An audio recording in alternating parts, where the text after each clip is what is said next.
fire, pure and strong, symbolizing the immortality. স্থানীয় সময় সোমবার সকালে রাজধানী নয়াদিল্লিতে শুরু হয় ৭৭তম প্রজাতন্ত্র দিবসের উদযাপন।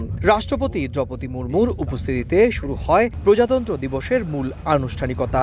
তার সঙ্গে উপস্থিত ছিলেন ইউরোপীয় কাউন্সিলের প্রেসিডেন্ট আন্তোনিয়া লুইস সান্তোস দি কস্তা এবং ইউরোপীয় কমিশনের প্রেসিডেন্ট। জাতীয় পতাকা উত্তোলনের পর ২১ বার তপধ্বনির মাধ্যমে আনুষ্ঠানিক সূচনা হয় কুচকাওয়াজের। সকাল 10:30টায় বিজয় চক থেকে কুচকাওয়াজ শুরু হয়ে লালকেল্লায় গিয়ে শেষ হয়।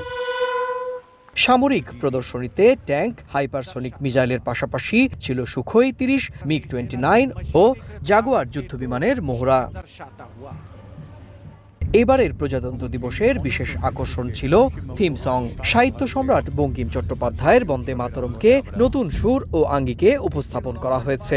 দিল্লির পাশাপাশি দেশের বিভিন্ন রাজ্যেও পালিত হয়েছে ৭৭তম প্রজাতন্ত্র দিবস। কলকাতার রেড রোডে আয়োজিত অনুষ্ঠানে উপস্থিত ছিলেন পশ্চিমবঙ্গের মুখ্যমন্ত্রী মমতা বন্দ্যোপাধ্যায়। সুব্রত আচার্য, সময় সংবাদ, ভারত।